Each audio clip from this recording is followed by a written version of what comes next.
अस्सलाम वालेकुम दोस्तों, कैसे हैं आप देख रहे हैं वेल प्लांटेड। तो आज की वीडियो में मैं आपको बताऊंगा जी किस तरह हम पेटूनिया के प्लांट्स की सीड्स कलेक्शन कर सकते हैं।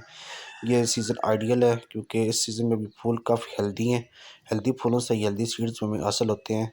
तो वैसे तो मैं सारे स्पेंट फ्लावर्स मैं निकाल कर पहले अलग कर देता हूँ, लेकिन मैं देखता हूँ अगर कोई सीड्स इस तरह का बना हुआ है कहीं पे तो मैं आपको दिखाता हूँ। ये देखिए मेरे खजानिया। तो मैं अभी आपको पेटूनिया के सीड्स दिखाता हूँ। कोई मैं ढूंढता हूँ अगर कोई कहीं सीड को बना हुआ है जो कि मेरी टिप रह गई है कि फ्लावर की। तो अभी मैं दिखाता हूँ आपको। तो ये देखें मुझे एक सीड नज़र आ गया। ये देखें ये जो इसके ऊपर फ्लावर है वो स्प्रेंट होकर गिर गया है और पीछे जो इसकी टिप है इस पर सीड्स बनते हैं। और अब कोई ब्राउन सी जो टिप नज़र आ रही है इसमें अंदर सारे सीड्स हैं और सीड्स बिल्कुल तैयार हैं। तैयार और सीड्स होने की निशानी यही है कि ये देखिए ये ब्राउन हो जाता है और इसका मुंह खुद खुद खुल जाता है। और जब ये मुंह इसका खुलता है तो सीड्स गिर जाते हैं मिट्टी में, जो कि नेक्स्ट सीजन में ग्रो भी कर जाते हैं अगर आपकी मिट्टी बहुत अच्छी है। तो मैं आप सीड्स निकाल कर आपको दिखाता हूँ।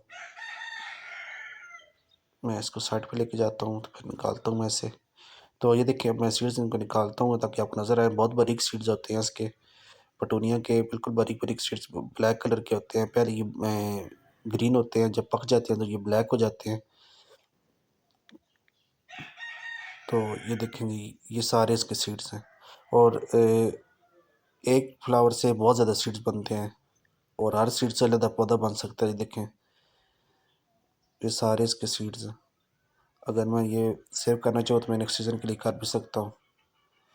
तो ये थी मेरी आज की वीडियो जी सीड्स कलेक्शन के हवाले से। मैं उम्मीद करता हूँ मेरी वीडियो आपको अच्छी लगी होगी। अगर आपको मेरी वीडियो अच्छी लगी है तो वीडियो को लाइक कर दें और अगर आप चैनल पर नहीं हैं तो चैनल को सब्सक्राइब भी कर दें। आपसे इंशाल्लाह मिलते हैं जी किसी नेक्स्ट वीडियो में। तब तक के लिए मैं आपसे इजाज़त चाहूँगा। अल्लाह हाफिज़।